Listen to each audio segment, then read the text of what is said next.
Podcast Uma Dose de Esperança, com o terapeuta Sandro Barros. Fala pessoal, aqui é o terapeuta Sandro Barros. Eu estou no podcast Uma Dose de Esperança com essa enfermeira maravilhosa, Isabela Rebouças Silva. Ela vai contar um pouquinho sobre ela. Oi, tudo bom? Tudo bem? Cara, muito feliz de você estar aqui. Eu também. Poxa, obrigado aí por ter atravessado o Rio de Janeiro para ter chegado aqui. E nessa época, né, de dezembro, é uma época que... É um trânsito, né, menino? Pois é. Deslocamento daqui até a outra esquina já tá tudo parado, né? Eu não tô mais acostumada com isso, sabia? É, né? Porque Ilhéus é tudo pequeno, então para você ir para um lugar para o outro é rapidinho. E aqui não. É metrô, ônibus, confusão. Rio de Janeiro, caos, todo mundo indo e vindo, né? É verdade. Ela é do Rio, é um pouco da Bahia. Explica um pouco como que surgiu essa mistura maravilhosa aí. Então, eu nasci em Ilhéus, né? E aí, muito nova, me mudei para Salvador. Fiquei morando até os 10 anos de idade em Salvador. E aí, minha mãe fez a prova para o concurso da UERJ. E passou, assim, sem botar nenhuma expectativa. A gente estava de férias no Rio. Ela falou, vou fazer a prova. E deu certo, a gente veio para cá. E aí, a gente se mudou. Fiquei até os 21 anos morando aqui. E aí, na pandemia, falei, vou fazer faculdade fora. Coloquei meu Enem para Ilhéus de novo, né? E voltei para Bahia e tô lá, morando lá. Calma aí, deixa eu respirar. Eu vou tomar uma dose de esperança. Ela falou na pandemia. Calma aí, porque na pandemia ficou todo mundo trancado, né? Como eu também, e todo o mundo inteiro. Como assim na pandemia você saiu para ir para Bahia? Calma aí. Vai, toma. É a dose de esperança. Uma dose de esperança. Conta aí para mim. Então, como que aconteceu isso, né? Eu tava, na época, num relacionamento muito abusivo. Então, era um relacionamento onde a pessoa me controlava em relação a tudo, sabe? Minhas redes sociais, a minha vida. Eram várias brigas que demoravam muito tempo, muita humilhação. Então, eu saí disso totalmente perdida de mim. Num estado, assim, de revolta, sabe? Com a vida, com todo mundo. Então, eu tava naquela, por que isso aconteceu comigo? O que eu fiz para merecer isso? Uma pessoa que eu amava tanto, que eu queria tanto construir uma vida, fez isso comigo? Por quê, sabe? E aí, nisso que eu me vi perdida, eu falei, cara, eu preciso fazer alguma coisa para me encontrar de novo, para me achar. E eu acho que o meu plano, né, era que se eu saísse daqui, eu poderia ter uma chance de começar do zero. Eu poderia ir para um lugar onde ninguém me conhece. Que era o que você queria, né? Começar do zero. Você tinha quantos anos nessa época? Eu tinha 19 anos. E o seu namorado na época tinha quantos anos? Ele tinha 23. Ele 23, um pouquinho mais velho. E eram quanto tempo de namoro já? Foi um ano e pouquinho. Bastante. Pouco tempo até, né? Parece pouco tempo, mas na prática, quem vive um ano, dependendo da intensidade... Não, e foi muito assim, a mãe dele tinha falecido, então isso meio que uniu, sabe? Muito. E aí a gente começou a meio que morar junto e dividir várias experiências. Eu ia me mudar pra Ilhéus com ele. Com ele. Eu já ia começar uma vida de casada. Aí você foi sozinha. Fui sozinha. Não desisti, não. Você foi, mas foi sozinha. Tomou uma decisão. Falei. Foi muita ousadia, né? Que legal, né? Hoje em dia tem muita gente que tem dificuldade de ter ousadia, né? Eu costumo falar que nós precisamos, eu falo para mim isso também, sair do barco do medo e entrar no barco da ousadia, né? E não é fácil, porque é um salto de fé. Você dá o passo para depois vir o chão, porque você está com receio do novo, né? O novo a gente não sabe, né? O futuro como vai ser. Então você é corajosa, né? Mostrou que você é corajosa, uma mulher que saiu do Rio de Janeiro e foi para Ilhéus. E como que foi esses primeiros passos? Porque você ficou longe das suas irmãs, da sua mãe. Você foi sozinha, assim, com uma mochila? Não, foi uma mala de 23 quilos. E muitas, e muitas caixas. 23 quilos. Fui sozinha. Fiquei o primeiro tempo... De avião? De avião, Porque de ônibus é um dia de viagem, né?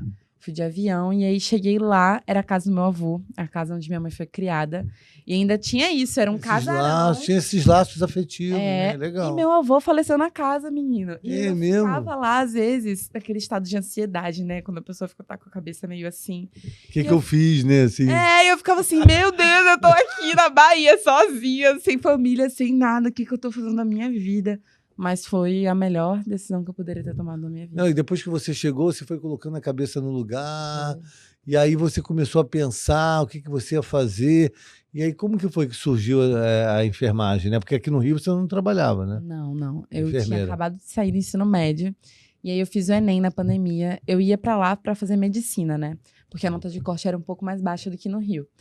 E aí, no primeiro Enem, eu coloquei a minha nota. Minha mãe já sabia o relacionamento que eu tava passando. Então, ela me apoiou muito na minha decisão. E falou, vai, se É joga. uma forma de salvar a vida também da filha, né? Porque Com a mãe fica certeza. preocupada, porque A mãe muita sabe, gente... né? E muita gente, hoje, você que está vivendo isso em casa, né? Muita gente está vivendo essa situação hoje e acaba em morte muitas vezes, né? Acaba em situações mais graves e muitas pessoas conseguem sair, como você saiu. Mas muitas ficam, né, presas. Anos e anos revivendo. Falta coragem. Então, de repente, esse podcast é para você que está aí, né? Sim. Manda um beijo para alguém que está vivendo isso, Gente, né? se você tem alguma vontade, algum sonho, se joga. Se joga porque você nunca sabe o que pode acontecer, o que você pode conhecer no meio. E, assim, a vida é muito grande. Sim. Cara, uma coisa que eu aprendi, que eu vejo todo dia na minha profissão, é que a vida é cheia de possibilidades, sabe? E às vezes a gente se limita muito numa caixinha. A gente tem muito medo de arriscar, de ser ruim nas coisas, sabe? Quando você vai tentar a coisa pela primeira vez, aí você fala, não fui tão bom, vou parar aqui. Só que quando você para, você fecha a porta para tudo de bom que você pode desenvolver dentro de você, para os encontros que você pode ter, para as coisas que podem nascer daquilo. Então, acho que o meu conselho é esse. Se você tem alguma vontade, se você sente que é isso que você deve fazer, vai atrás desse sentimento, confia e se entrega.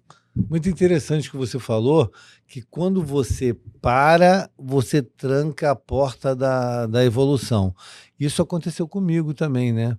Foi. Eu passei por isso, porque quando eu fui fazer palestra, né, que eu sou palestrante, a primeira palestra foi na Polícia Militar. E eu começava às 14h. Aí eu fui com a minha equipe, o cara que passava os slides e tal. E aí eu estava assistindo as outras palestras, e aí a pessoa que organizava a palestra falou assim, ó, você vai entrar 14h, a gente vai ter um coffee break, e depois você entra. Por mais que eu tenha essa história de ator há muito tempo, eu tenho DRT, eu estou com 50 anos, comecei com 16 anos a fazer curso de teatro, ter essa experiência de relações públicas, de eventos, de lidar com pessoas. Saber se comunicar. Sou um cara muito bem na comunicação, porque eu faço isso há muito tempo. Eu costumo falar que a prática é a mãe da perfeição, né? Então, de tanto eu praticar, igual dirigir. No início, passava a primeira, passava a segunda, pensava em cada marcha. Hoje, eu nem penso, né? Você vai no automático. Né? Então, hoje, eu tenho esse lado da comunicação, mas mesmo assim é uma palestra. Eu já fiz curso de palestrante, de inteligência emocional, já fiz vários cursos, já gastei mais de R$100.000 em curso de capacitação, de perfil comportamental, de inteligência emocional, de palestrante, de business, assim, como que você se comporta numa reunião, né? Que o corpo já fala antes de você falar, né? O corpo fala, linguagem corporal. Depois a gente vai falar sobre isso, do reiki. A imagem, né? Tem isso também, sabia? Tem, imagina. A luminosidade do lugar, se você olhar para um hospital. Um hospital é um ambiente tem tudo para levar você para, de fato, a insanidade, né? Insanidade, a parede branca, a luz branca, é frio, a pessoa já tá naquele estresse emocional e entra naquele ambiente. Laboratório, né? Um ratinho de laboratório. É verdade. Quando eu ia no hospital ver febre, alguma coisa assim, gelado, tudo gelado, as paredes brancas, aquelas roupas, né? Todo mundo padrão, né? Todo mundo com a mesma roupa. Tanto que você vê uma pessoa lá, quando você vê a pessoa na roupa, é você? É você? Sim. Nem parece uma pessoa. Aí eu tava falando. Aí nisso, cheguei na palestra e eu tava esperando a minha vez. Eu falei, poxa, vai ter o coffee break, eu vou respirar mais um pouquinho e vou entrar em campo, né? Uma coisa. Sim. Aí o apresentador me chamou antes do coffee break. Ixi, atrapalhou todo o seu plano. Todo o meu plano foi por água abaixo, né? Tem o plano A e o plano B é fazer o A dar certo, né? Aí eu falei assim, aí ele, Sandro Barros, eu olhei... Vixe, sou eu! Falei, cara, e o coffee break? Tipo... E o cafezinho aqui do lado. Aí ele, Sandro Barros, eu levantei, minha perna parecia 2 bambus, assim. Mas tremia, mas as pessoas não percebiam, né? Mas a minha perna estava tremendo. Aí eu Porque aparecia só daqui pra cima? Não, é porque realmente era tremia muito assim de nervoso, assim, Ah, de tá. estar subindo no palco e Ah, tal. sim. Mas as pessoas não percebiam, eu estava de calça e tal, mas tremia. E aí nisso eu olhei pro cara que estava comigo e falei, cara, vai colocar os slides. Aí subi e tal, e eu não sabia mexer em nada, nem para passar os Aham. slides, nada. Entendi. Aí eu me vi totalmente perdido no palco. Aí Sim. quando eu olhei para a plateia, tinha 200 policiais de farda olhando para mim, esperando eu começar a palestra. E aquela cara de policial, assim, É. sério, né? Aí eu olhei para eles e falei assim, pessoal, me ajuda aí, como que passa esse slide? Aí eu comecei a ganhar a plateia assim, sabe? Aham. Colocando eles para participar comigo.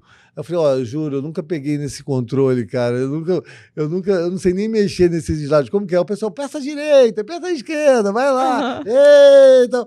Aí eu comecei a trazer a plateia para mim, aí eu comecei a ler os slides, e depois de 5 minutos, cara, eu já estava rindo, foi. contando piada, tal. E depois dali, eu nunca mais tive esse nervosismo. Então, o que eu falo para você, né? É medo do novo, medo de arriscar, né? A gente precisa não paralisar, a gente precisa avançar, né? Avançar é a missão. E aí, hoje eu faço várias palestras, igual o podcast. A primeira vez que eu fiz um podcast, nossa, eu tremi pra caramba também. E depois eu Foi? comecei a soltar, fiquei mais à vontade, esqueci das câmeras, que é um bate-papo, né? É um bate-papo. E às vezes no bate-papo você solta coisa que fala, cara, que maneiro que aquilo que eu falei, né? Aham. Aquilo que eu falei, às vezes, pô, eu nunca imaginei sair com uma dessa, né? Sim. Então, é muito legal o podcast por causa disso. Num podcast eu custei o quê? Eu demorei, mas quando eu fiquei à vontade, eu criei uma frase, eu falei assim, que usar droga é pagar para sofrer com a ilusão de ser feliz. E é verdade, né? As pessoas, elas vão atrás de uma felicidade usando alguma substância e, na verdade, quando passa a onda, né, ela tá pior É do uma que... fuga, né? Quando eu acho que a gente que é jovem, por exemplo, nesse ambiente de faculdade, a gente normaliza muito Normaliza muito. cigarro, maconha, bebida, álcool, e é quase como se você fosse alguém distinto da realidade se Não você usar. não usa, né? Então, como assim você tá aqui? Como assim você tá aqui, você não tá fumando, não tá bebendo? Como é que você consegue socializar? Porque acaba virando um meio de socialização, né? Sim. Um barzinho, alguma coisa assim. E eu acho que, assim, eu senti muito isso. Contextualizando, eu fiz um ciclo de 21 dias no Reiki, onde a gente fica sem beber e sem fumar, né? E sem frequentar Acho que eu vi isso no ambientes. seu Instagram, né? Depois você faz seu É. Instagram pro pessoal, né? É @Isabela Rebouças com 2 S no final, pode seguir lá. É. E aí eu fiz esse ciclo de 21 dias. E aí isso meio que abriu meu olho pra muita coisa. Primeiro, por que que a gente precisa tanto de bebida pra se sentir à vontade? Tipo, a graça da vida tá aqui, tá em ver ela, em admirar, em ouvir, sentir. E às vezes a gente trata a vida como se fosse nada. A gente acorda sem propósito, dorme sem propósito. A gente vai vivendo sem sentir, sem ouvir, sem perceber. E eu acho que a vida ensina. Então, quando você abre o olho para esse despertar, né, da consciência, Sim. de olhar a vida como uma professora. Qualquer pessoa que te cruzar o seu caminho vai estar te ensinando alguma coisa, vai estar te falando alguma coisa. O lugar, alguma coisa que você ouviu, uma música no rádio, uma frase de alguém, vai estar te transmitindo algo que você precisa às vezes. E às vezes a gente vai seguindo a nossa vida como se tivesse de olho fechado, né? E a Sim. gente precisa da bebida, do álcool, da maconha, de não sei o quê, para se sentir à vontade com a gente, com a nossa pele, com a nossa vida, né? É verdade. Então, acho que isso acontece muito. E aí, meio que vai se perdendo, né? Vai se perdendo o Vai se sentido perdendo. de estar aqui. De Não, é tudo. verdade. Não, e eu me lembro que muito tempo atrás eu fui viajar de ônibus. Eu tinha, tô com 50, eu tinha 20 e poucos anos. Aí tinha uma moça meio camponesa, assim, com um chapéu de camponesa, tinha uns 60, 70 anos. Ela olhou para mim e falou assim: meu filho, entre fé, amor e esperança, qual é a palavra mais importante? Fé. Aí eu falei assim, amor. Aí ela falou assim, não, esperança, porque sem esperança você não tem nem fé e nem amor. É verdade. Aí eu achei muito bacana, né? E hoje eu tô com um podcast, Uma Dose de Esperança. Não que a fé não seja importante, ou o amor não seja importante, mas sem esperança, sem aquela dose de esperança, você não consegue avançar. Esse podcast, né, Uma Dose de Esperança, veio de um paciente que eu estava atendendo na Flórida. Ele é brasileiro. Ele me viu, né, porque eu saí na TV por causa do Serginho Ronjakoff. Foi mesmo? O Que Cabeção da Malhação. massa! Sim. Ele teve um problema com álcool, né, com drogas, Uhum. e foi assim, na verdade, eu fui negado um visto americano que eu ia ver minha irmã. Minha irmã descobriu um câncer lá nos Estados Unidos, Foi. e depois que ela descobriu o câncer, ela resolveu casar logo 6 meses depois, né? Talvez com medo de ter, né, do câncer avançar e tal. E aí marcou o casamento, aí me chamou eu e minha mãe. Aí nós fomos. Só que no consulado americano eu fui negado o visto. Aí minha mãe foi sozinha, eu não fui. A minha irmã chorou, né? Porque poderia ser a última vez, né? Que ela ia me ver. Eu também me emocionei e tal. Mas eu tive essa leitura espiritual. Falei, mãe, vai você, manda um beijo para minha irmã. Fala para ela que eu amo ela. Só que assim, tudo tem um propósito. Se eu não fui, é porque tem uma bênção chegando para mim e é muito grande. E por eu não ter ido, aconteceu o caso do Serginho Ronjakoff, que eu ajudei ele. No Brasil. Que foi aqui no Brasil. Se eu tivesse ido, eu não estava aqui para ajudar ele. Aí eu ajudei ele, resgatei ele, saí em todos os canais de TV, de rádio, tudo isso me deu uma visibilidade, Sim. né? E hoje eu estou ajudando muito mais pessoas devido a isso. Aí veio uma pessoa através desse caso, que é uma esposa, falou, Sandro, pelo amor de Deus, tem que ajudar meu marido. Ele mora aqui na Flórida, está nas drogas, e você cuidou do Serginho Ronjakoff e você precisa cuidar dele. Aí eu comecei a atender ele online, não conheço ele até hoje. Assim, Não conhece? Não conheço, só online. Caraca. Só online. E aí, atendendo ele está 1 ano limpo, Aham. sóbrio, sem gastar dinheiro com bebida, com droga, com nada. Aonde é liberado, que é lá na Flórida, que tem... Sim. Vende em qualquer lugar, sente cheiro o tempo todo, mas ele está decidido a ficar sóbrio. E aí a esposa dele escreveu para mim, assim, Sandro, você na minha vida foi uma dose de esperança. Quando ela escreveu isso, eu falei, você acabou de achar o nome do meu podcast, que eu estava pedindo para Deus, me dá um nome. Porque tem que ser um nome que tenha a ver comigo, né? Eu sou um cara de esperança. E uma dose de esperança é para tudo. Você teve uma dose de esperança para ir para a Bahia, né? Sim. E hoje você está em que período de enfermagem? Eu tô no 5º período. Mas Já está acho fazendo que- estágio já? Tô fazendo estágio agora no hospital mesmo. Isso que você falou de pedir a Deus é uma coisa que realmente eu tenho sentido muito ultimamente. Porque eu sempre tive muito essa questão da fé, né? Minha mãe sempre foi... a gente é messiânica, uma religião oriental. Então, a gente sempre cresceu dentro disso, né? Da fé, de confiar. E ela foi uma mulher que criou 3 meninas sozinha. Sozinho. Então, assim, a gente foi criada quase na lei da base da atração, sabe? Sim. A gente chegava no final do mês, não tinha dinheiro para pagar as contas, ela falava, não, vai dar certo, vai aparecer um trabalho, vai acontecer. E ela tinha tanto isso que você falou, né? Da esperança de que as coisas iam dar certo, que as coisas realmente davam certo. Dava. Só que eu, pequena, eu olhava e eu falava assim, gente, eu acho que não bate muito bem, não. Como é que pode, final de mês, não ter dinheiro e só confiar que as coisas vão dar certo e dar certo? Então, meio que eu cresci nisso, isso que você tá falando, né? De confiar, de pedir, de entregar.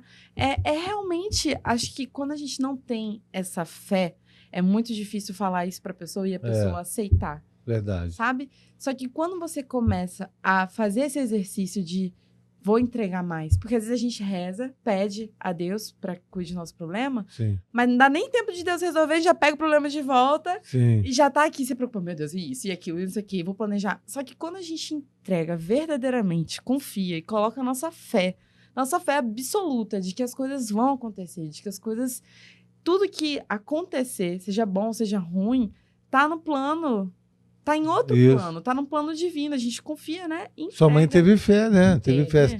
Fé é certeza, né? Do que vai acontecer, mesmo você tendo dúvida. Eu costumo falar que ao falar, né?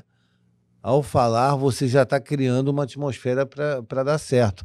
Com certeza. Eu não falo mais hoje, antigamente eu falava, eu estou morrendo de fome, estou morrendo de cansado, porque virava um mantra. Então eu estou muito cansado, estou com muita fome.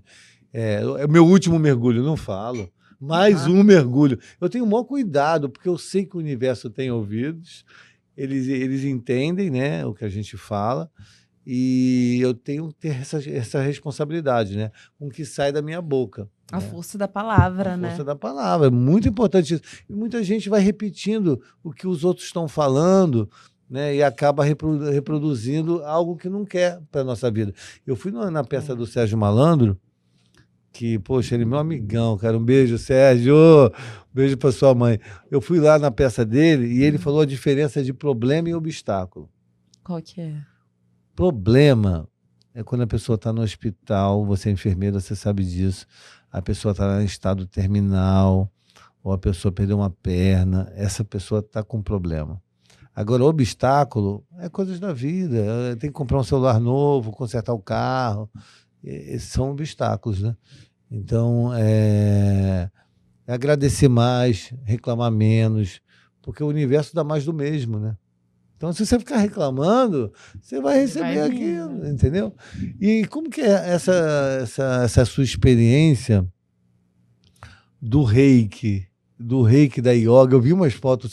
Coloca umas fotos da Isabela. Eu conheci a Isabela no voo. Outro patamar, cara. A gente estava em outro patamar, estava num voo. Eu recebi um prêmio da ONU lá, vim todo feliz, e ela também estava toda feliz. E a gente se conheceu. Olha, que isso, cara. Explica essa cachoeira aí pra mim. Cara, no Parque Nacional da Tijuca. Carioca eu não conheço. Tem que ir lá, tem que ir lá. E a primeira cachoeirinha, a cachoeirinha do Tunai. Eu acho que essas experiências com o hospital me fizeram despertar, assim, pra minha vida, sabe? Às vezes, eu sentia exatamente isso que você está falando. Que eu me queixava muito dos meus problemas. E às vezes eu ficava naquela, meu Deus, isso aconteceu, meu Deus, eu tô aquilo. E aí eu comecei a ter esse estágio no hospital.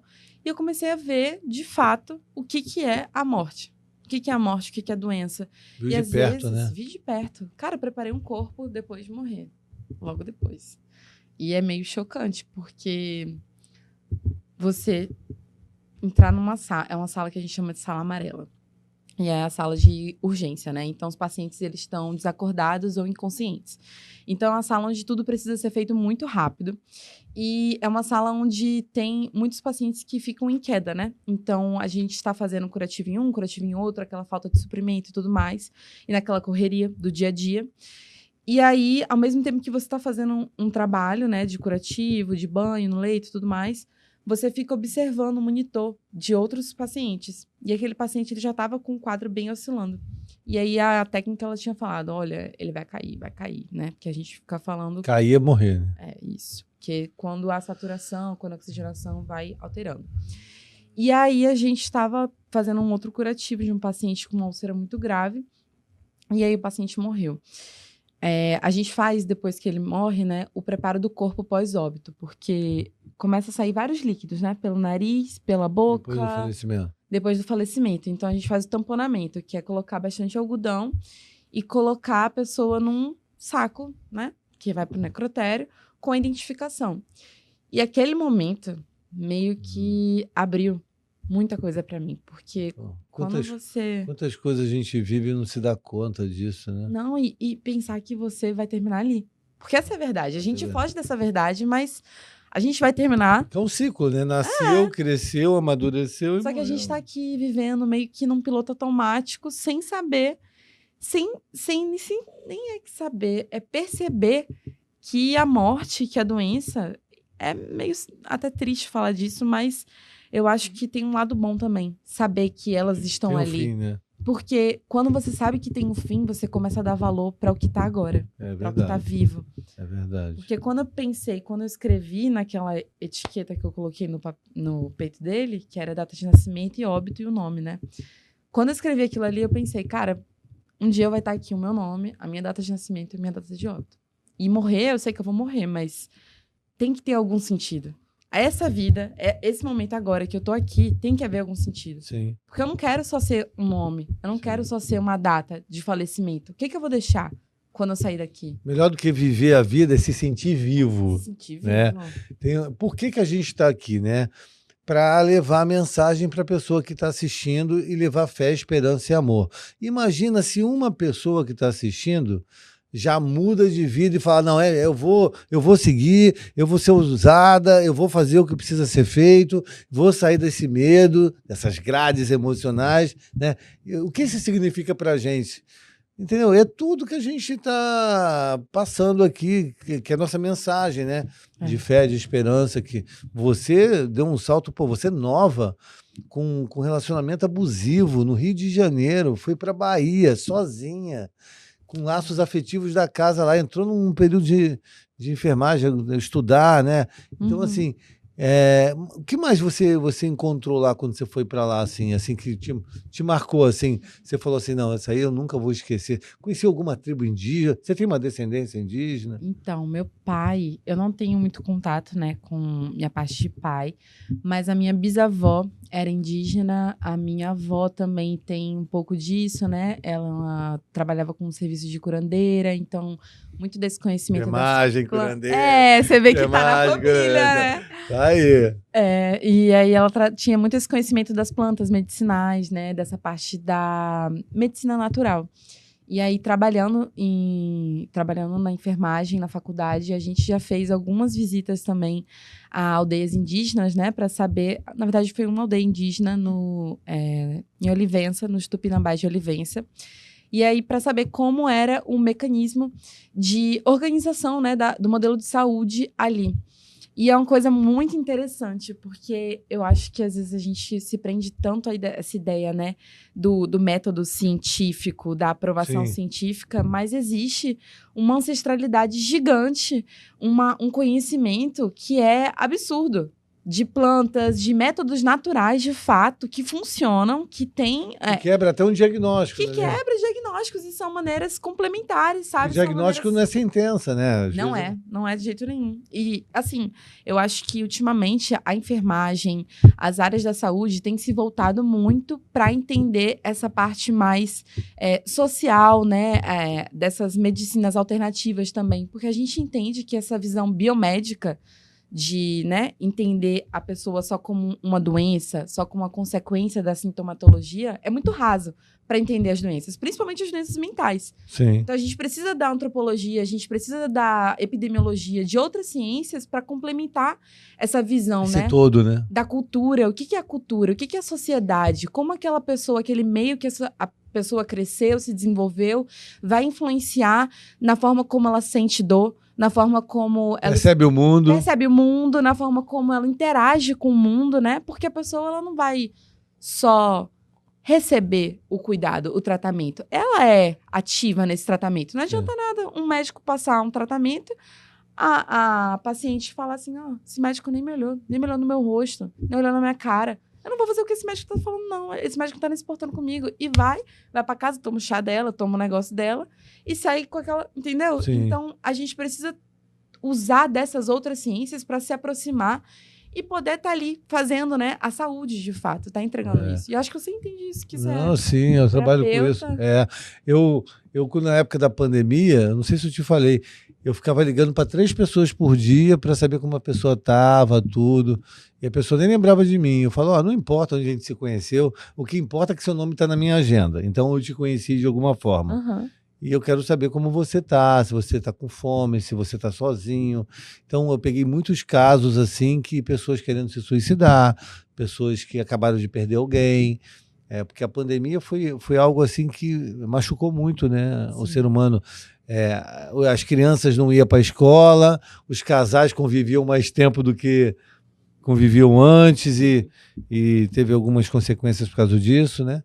Separações, às vezes. Muita gente bebeu mais do que bebia, né? E os professores não tinham mais os alunos para dar aula, os alunos não iam mais para as aulas, as crianças... E a interação social, né? E a relação humana. Então, a pandemia... Vai se perdendo, né? A pandemia machucou bastante a sociedade nesse sentido também, né?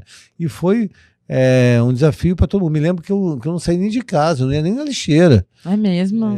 Como é que foi essa ideia de você ligar? Eu, na verdade, eu levei a sério, eu vi todo mundo, né? Eu vi na televisão, todo mundo na televisão, lá na Itália e na França, os hospitais cheios, todo mundo morrendo.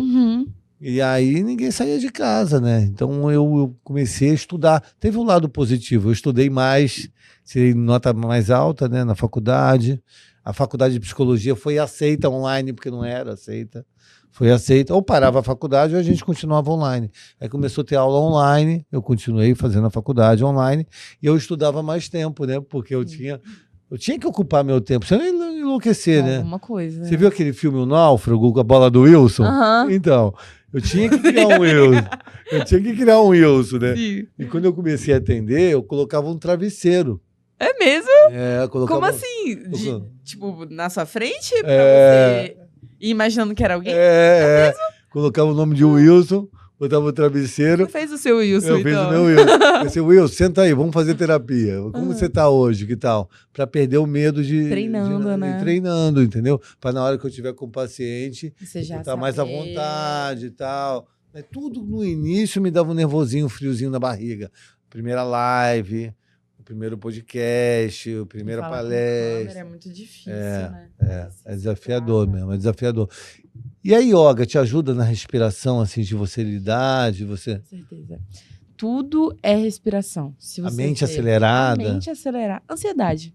Ansiedade, o coração começa a palpitar, a gente começa a ficar ofegante. A respiração vem aqui, né, pra cima, então você começa... Quase como uma respiração pulmonar, né? Você não faz o trabalho abdominal, diafragma. Então, a yoga, ela trabalha isso, mas eu acho que a yoga não é só... Porque hoje em dia a gente tem mais essa área voltada para o físico, né? Sim. Postar as posturas e Sim. colocar lá. Mas a yoga, eu acho que é o encontro com a sua espiritualidade. E antigamente ela era muito ligada a isso, né? Porque você atingir as posições não é uma questão de você fazer uma posição perfeita, mas você entrar em contato com o que tem dentro. Então é quase como se fosse uma terapia. Você começa Sim. a olhar para o seu corpo. É terapêutico. É terapêutico demais. Você começa a olhar para o seu corpo e você fala, nossa, minha cabeça tá muito acelerada. Meu corpo não tô A conseguindo cabeça tá igual um concentrar. macaco, de galho em galho, pensando. E você não consegue focar, né? Se você não traz a atenção para o momento presente. Nós temos 50 mil pensamentos por dia. Só 4 mil faz sentido. Os outros 46 mil não faz. É só devaneio. Eu É. tenho TDAH, né? Então a mente... Ah, tá. Tem aquela do TDAH, que tem um TDAH que fica desligado, ou aquele que é impulsivo, é agitado. Acelerada, total. É. Sou muito acelerada. Então a minha mente fica muito a todo momento pensando. E tem momentos que ela desliga. Mas esse pensamento constante era uma coisa que me dava um pouco disso da Mas ansiedade. será que na enfermagem não precisa disso, de uma agilidade? Talvez. Talvez Eu isso acho que... potencializa um pouco. Talvez. Eu acho que o TDAH também é muito criativo. Porque eu tô aqui com você, mas eu tô prestando atenção aqui, no som, não sei o quê. Se alguém alguma coisa tocar, entrar, eu vou me ligar também.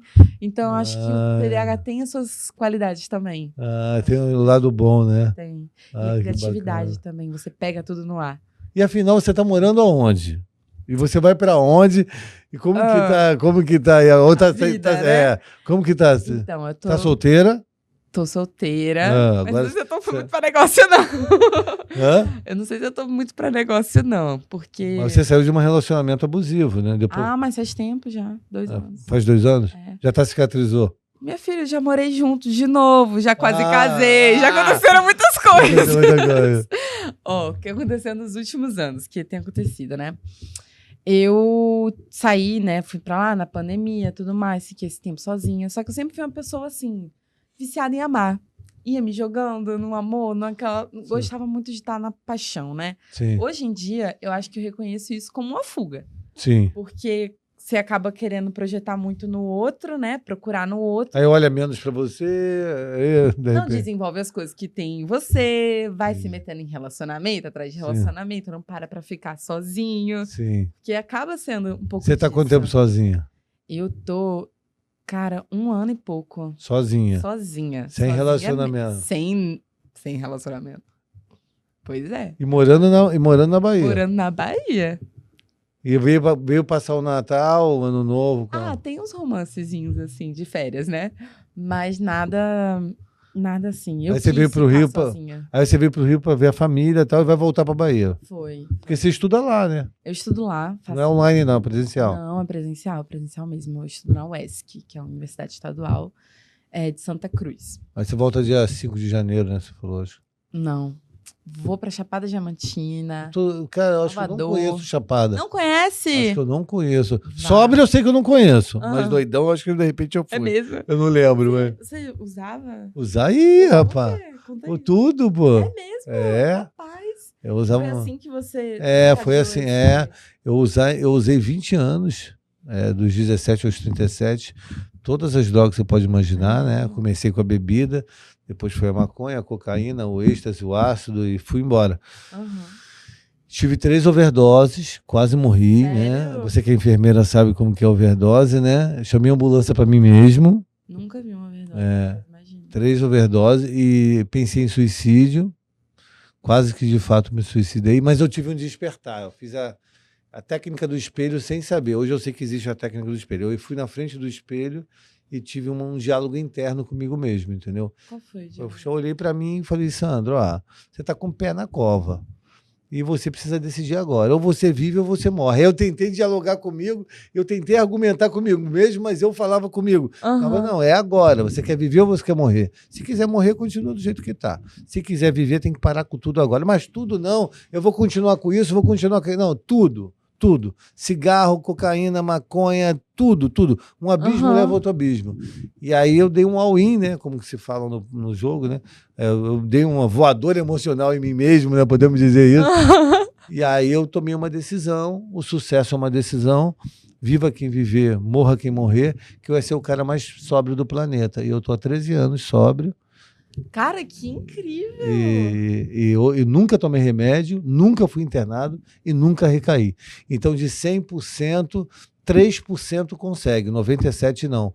E 3% que consegue, ou toma remédio, ou recai, ou vai internado. E eu nunca fui. Então, nunca fui internado, nunca tomei remédio. Como é que nunca foi, tipo, esse processo? Aí tá sendo, né? Eu tô há 13 anos sóbrio. É porque é sempre, né? Mas assim, eu não sinto mais vontade nenhuma. No início você sentia? Eu vi que a sobriedade é um estilo de vida, vai além de parar de usar, sabe?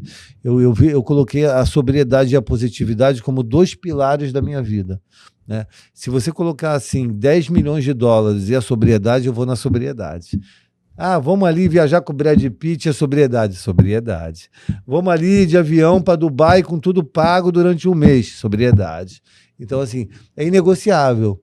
Então, a sobriedade virou meu DNA, virou minha base. Eu criei uma empresa. Hoje eu criei uma empresa chamada Independência Química, que eu ajudo as pessoas a viverem sem ser dependente do químico, né? E criei o Instituto Sandro Barros, que eu vou começar a ajudar as crianças, né? Eu fiz as palestras sobre isso, porque a prevenção é a melhor solução, evitar das crianças experimentarem as drogas, né? Trabalhar essa consciência, né, no público mais jovem. Criei o Spa da Sobriedade, que é onde o pai quer tratar do filho e não quer internar o filho. E o Spa da Sobriedade é uma residência terapêutica. Precisa de uma enfermeira lá, hein? Vai ser... eu vou pra lá. Vai se formar. Porque o que acontece? A pessoa, muitas vezes, o pai não quer internar o filho e o filho não quer ser internado. Então, passa uma semana comigo. Aí eu tenho um psicólogo, eu tenho uma equipe já multidisciplinar, né? Sim. Que eu só não tenho enfermeira, mas eu tenho psiquiatra, psicólogo, sou eu que sou terapeuta, tenho assistente social, tenho outros terapeutas. Então, lógico que não pode ser um caso muito grave. Sim. Porque se for um caso muito grave, vai ter que ficar numa clínica mesmo, né? Sim. Ou em qualquer outro lugar. Agora, na residência terapêutica, se for um caso que a pessoa está com a parte cognitiva conservada, que a pessoa precisa daquele suporte emocional, daquele apoio diário, né? Porque eu faço o papel do ego auxiliar, né?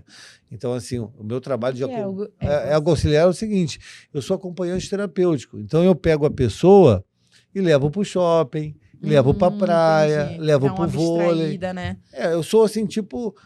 Não tenho... Sabe aquele idoso que precisa de um acompanhante? Porque sozinho não dá para ele ficar? Sabe aquela criança que de 5 anos, você não pode deixar ela sozinha, precisa ter uma pessoa do lado? Então... É o dependente químico eu sou esse suporte, esse ego auxiliar para o dependente químico. Porque o que acontece? O Serginho Ronjakoff ficou 10 meses internado. Então, como que foi a minha entrada? Eu entrei, peguei ele depois do surto, levei ele para Copacabana, para o Leblon, tomei uma água de coco, fortaleci o emocional dele e fiz ele querer se tratar. Porque na hora a pessoa não quer se tratar. Eu não fui julgar, acusar e condenar, porque isso a sociedade já faz. Então eu fiz algo diferente. Eu falei, cara, o que você acha de você se tratar por um tempinho? Ele falou assim, eu acho legal, poxa, não sei o quê. Aí eu fiz ele querer, eu faço a pessoa querer o que é melhor para ela. Né? Despertar, né? Despertar. Naquilo. Eu ajudo nisso. E aí, nisso, ele falou, eu vou. Aí foi ficando. Aí depois de um mês queria sair, aí ficou mais uma semana, ficou mais um mês. Enfim, ele ficou lá o tempo que tinha que ficar, 10 meses. Quando ele saiu, ele foi para o spa. Ele ficou comigo 45 dias. Foi. Mas eu era a sombra dele, entendeu? Tem algum tempo, assim, limite? O ideal, ele ficou muito tempo, não é legal. Porque a gente aprende muito na prática, né? Uhum. Então eu aprendi que 45 dias é muito tempo no spa. O ideal no spa é igual uma viagem internacional. Eu fui para Dubai, fiquei 30 dias, não é o ideal. O ideal é ficar 15, 10, porque você fica muito mel, enjoa, você fica enjoado. Eu não aguentava mais Dubai, foi maravilhoso, mas não aguentava, porque eu fiquei 30 dias lá, é muito tempo. Eu quero ficar assim, sem aguentar Dubai. O ideal... Aí depois eu fui pesquisando e falando com as pessoas que viajam muito, elas falam que o ideal é de 10 dias. Pra dar vontade de querer mais e você voltar, entendeu? Então, dar aquela dose de dopamina, depois conhecer você volta, tudo. Faltou esse lugar, faltou esse, faltou aquele. É pra você ficar sempre com um olhar de turista. Olhar eu de tenho turista. isso. Porque eu fico um pouco lá, um pouco cá, e quando eu venho pro Rio, eu fico, o Rio de Janeiro é tão lindo, não sei o quê. E aí quando eu volto pra Ilhéus, eu fico, a Bahia é maravilhosa, eu não quero nunca mais sair. Porque você sente sempre, saudade, né? Em êxtase, né? Mas pra você ver a ilha, você tem que sair da ilha, né? Eu costumo falar isso, é legal isso. Essa metáfora é legal, porque quando eu fui para São Paulo agora, fiquei 9 dias lá, senti uma saudade da minha casa. Você é do Rio? Saudade do Rio, sou carioca. Eu morei já em São Paulo. Carioca. Ó, vamos mandar um recado aí pro pessoal, porque eu acho que a gente estourou o tempo aí. Mas é porque o papo tá muito bom, entendeu? 10 minutos, pronto. Pô, caraca, que maneiro. Agora Foi rápido, né? Passou muito rápido. Já passou aqui mais de 1 hora, eu acho. Se eu te falar, e como que é esse lance de... Você pensa em morar no Rio, quando você viu sua mãe aqui? Eu conheci sua mãe, né? Ela não quer você aqui, não? Não, ela quer, ela fica tentando me conquistar de novo. Mas eu acho que eu não volto, não. A Bahia... Não tem como explicar a Bahia. Você chega... E eu sou baiana, né? Eu morei muito tempo aqui no Rio. É Ilhéus mesmo, né? Sou ilhéense. Eu morei muito tempo em Salvador e no Rio. Não morei muito tempo em Ilhéus, não. Mas o baiano, ele tem aquela... arretado, sabe? De chegar, de fazer acontecer, de conversar.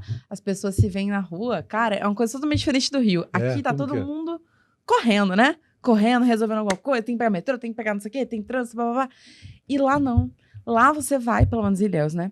Você vai resolver um negócio no banco, encontrou com alguém na rua, oi, tudo bem, como é que você tá? E menino, como é que tá fulano? E a casa de não sei o quê?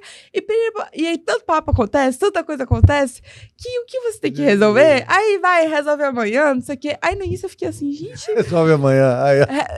Eu tenho que resolver meus negócios, eu tô aqui no ritmo, né, do Rio de Janeiro, da cidade. Passou o dia. Aí passou os dias, passou os anos, eu falei assim, nossa, tão bom viver aqui, assim, desse jeito... de um jeito que eu não quero voltar mais pro Rio, sabe? Eu gosto de morar lá. Morar perto da praia, se andar, tá ali do lado. Tem lugar que a gente escolhe pra morar, né? Pra viver, né? Porque tem, acho que é qualidade de vida.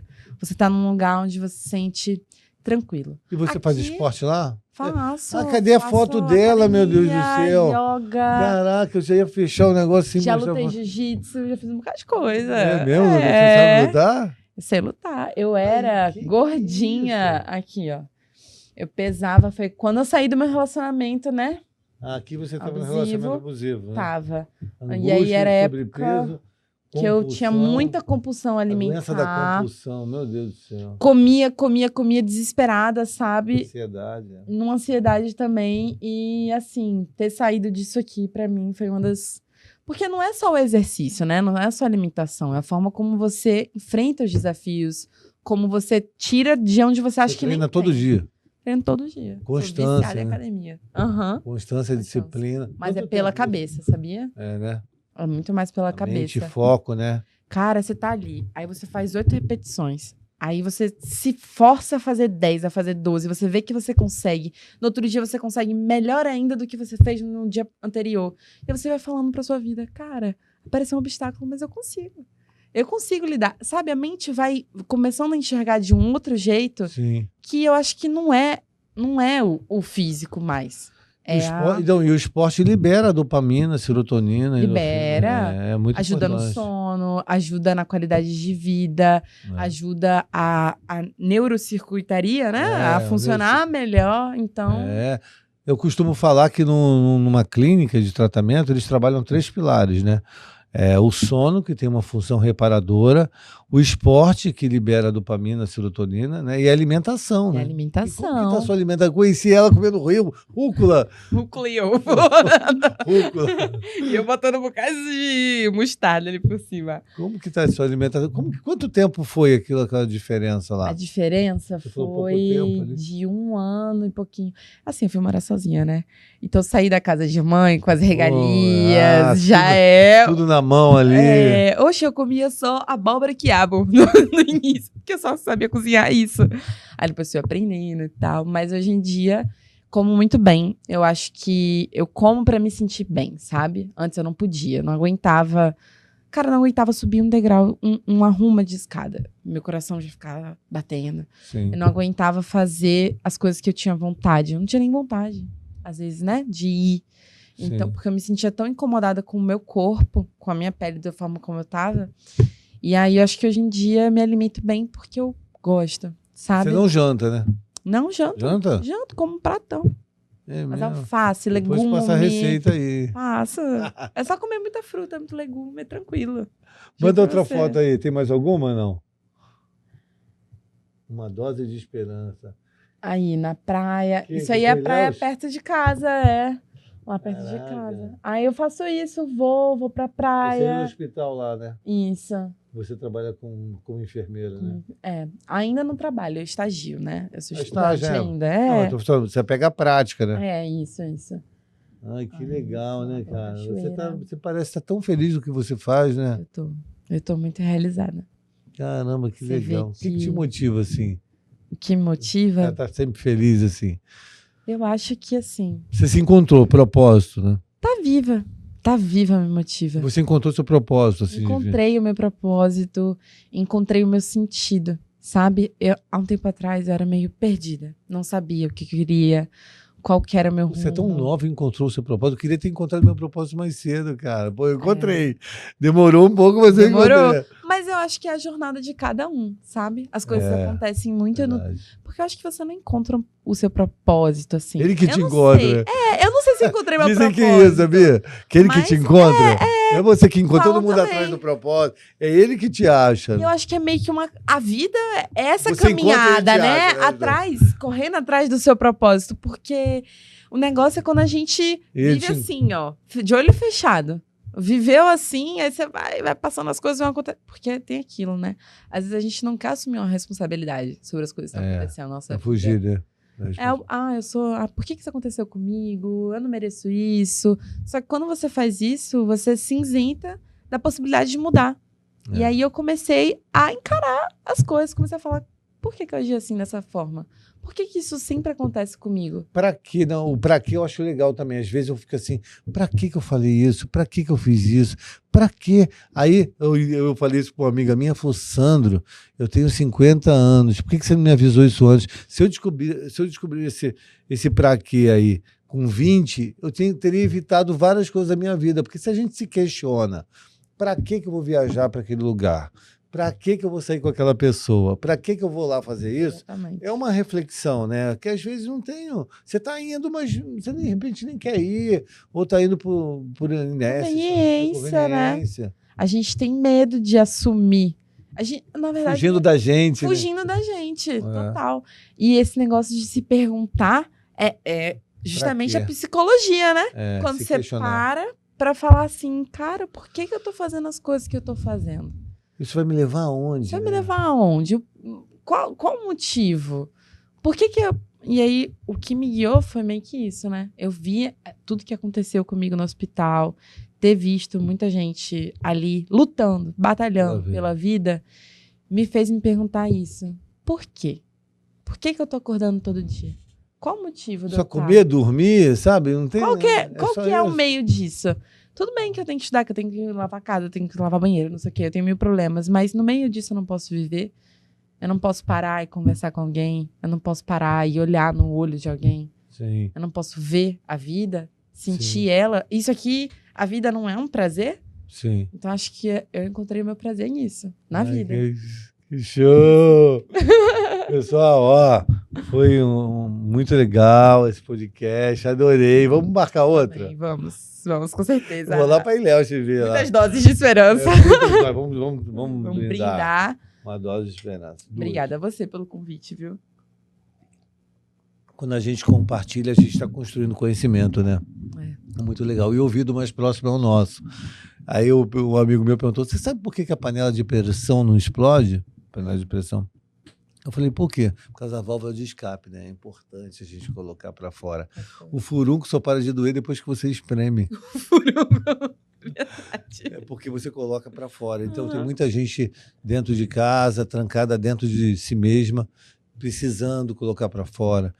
E é importante achar o lugar certo, né, para colocar para fora, né? A pessoa certa, de repente uma terapia, de repente uma outra pessoa que você confia, mas não guarda tudo para você não e coloca para fora. É mesmo. E eu desejo uma dose de esperança. Vamos fechar aqui com chave de ouro. E vocês vão assistir. Muito obrigada. Beijo. Feliz. Beijo, pessoal. Tchau, gente. Tchau.